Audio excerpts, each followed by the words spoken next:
UP के deputy CM Keshav Prasad Maurya आज संगम नगरी प्रयागराज में हैं। प्रयागराज में वो लोगों से मुलाकात कर उन्हें महाकुंभ में सहभागिता करने और साथ ही साथ इसे सफल बनाने के लिए अपील कर रहे हैं।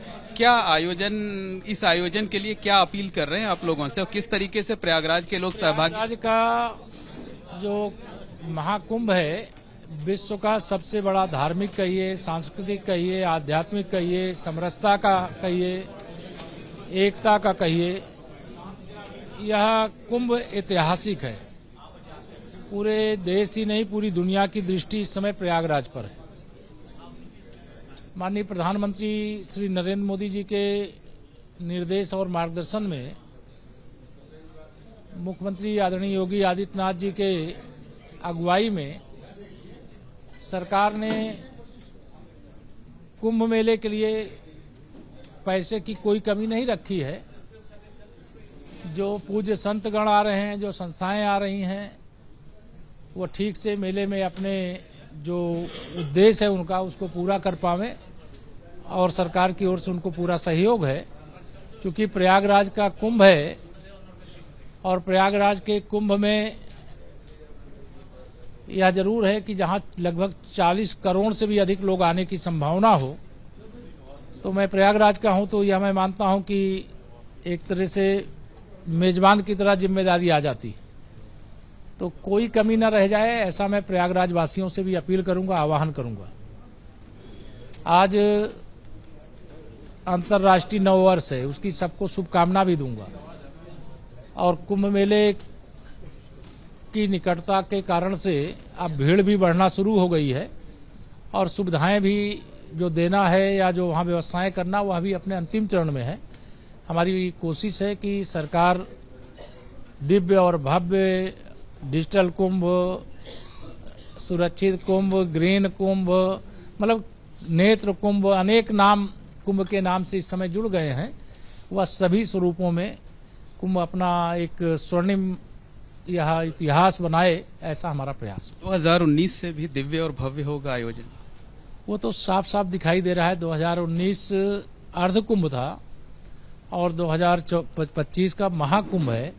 तो अर्ध कुंभ में जब इतनी व्यवस्था थी तो महाकुंभ में तो उससे ज्यादा व्यवस्था। लेकिन समाजवादी पार्टी के अध्यक्ष अखिलेश यादव रोजाना कुंभ बुलेटिन जारी करते हैं एक्स पर और आपकी सरकार पर लगातार सवाल खड़े कर रहे हैं। देखिए, श्री अखिलेश यादव जी को अपना कार्यकाल याद आता होगा जब वो अपने चच्चा मोहम्मद आजम खां को कुंभ मेले की बागडोर सौंप दिए थे और यहाँ दुर्घटना हुई थी और उनके समय जो कुंभ था उसमें अर्ध कुंभ के बराबर भी संख्या नहीं आई थी।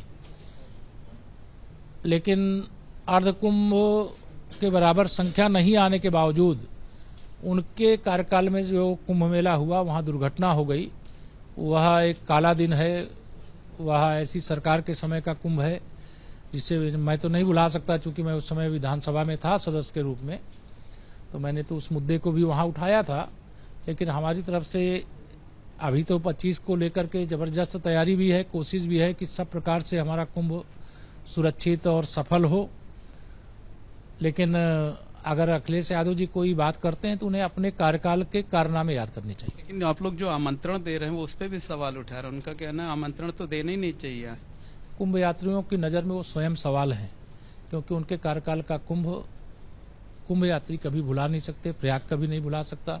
जैसी अव्यवस्था 2013 में हुई थी वैसी अव्यवस्था हमें पूरा विश्वास है।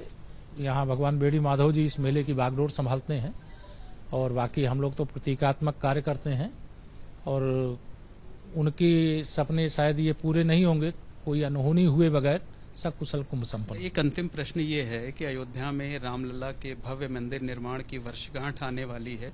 क्या सरकारी स्तर पर भी पूरे प्रदेश में कोई आयोजन किए जाएंगे?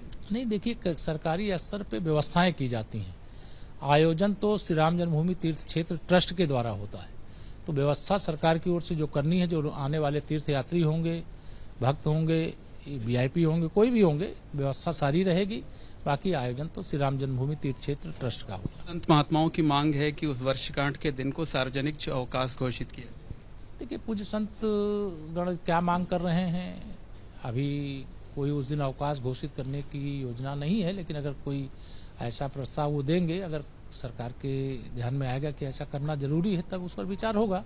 लेकिन अभी उसकी मुझे लगता है कि कोई ऐसी डिमांड सरकार के सामने नहीं है। धन्यवाद। ये हैं डिप्टी सीएम केशव प्रसाद मौर्य, जिनका साफ तौर पर यह कहना है कि 2019 का जो कुंभ है था, उससे भी दिव्य और भव्य 2024 का महाकुंभ होगा। कैमरामैन राजेश कुमार के साथ मोहम्मद मोइन, एबीपी न्यूज, प्रयागराज।